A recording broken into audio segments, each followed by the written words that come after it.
Iniisip niyo siguro kung paano magkakaroon ng underground ocean ang isang napakalamig na buwan, no? Well, nangyayari ito mga ka-LE dahil sa tinatawag na orbital resonance. Ibig sabihin nito mga ka-LE, nakakaapekto ang gravitational pull ng Saturn at ng iba pang mga buwan sa temperatura ng Enceladus. Sinasabing nagkakaroon ng alon sa mga underground oceans ng mundong ito dahilan upang uminit ang loob ng Enceladus muna at magkaroon ito ng geological activity. Inanalyze ng Cassini spacecraft ang mga plumes na binubuga ng buwang ito at dito nila nalamang mayroong mga hydrothermal activities na nangyayari sa ilalim ng makapal na deposito ng niebe.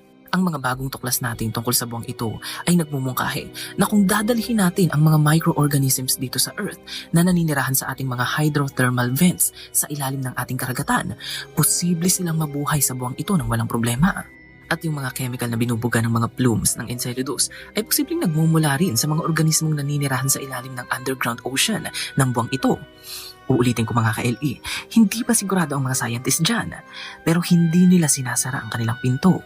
Ngayon mga ka-LE, pag-usapan naman natin ang buwan ng Europa, ang isa sa mga buwan ng planetang Jupiter. Ang buwang ito ay ang pinakamalapit na nag-orbit sa Jupiter at kaya natin itong matanaw dito sa Earth. Base sa obserbasyon ng mga scientist, ito ay nagtataglay ng manipis na atmosphere na binubuo ng oxygen at iba pang gases. Ang Europa ay hindi katulad ng ibang mga buwan.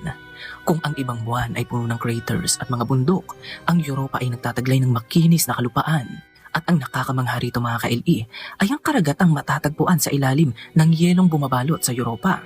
At oo mga ka-LE, malaki rin ang tsansa na ang mga karagatang ito ay posibleng nagtataglay ng alien life. Sa katunayan, ang buwang ito nga ng Jupiter ang itinuturing ng mga scientist na primary candidate sa paghahanap ng buhay sa extraterrestrial life. Tulad ng Enceladus moon ng Saturn, ang Europa ay nagtataglay din ng mga plumes na nagbubuga ng water vapor sa hangin.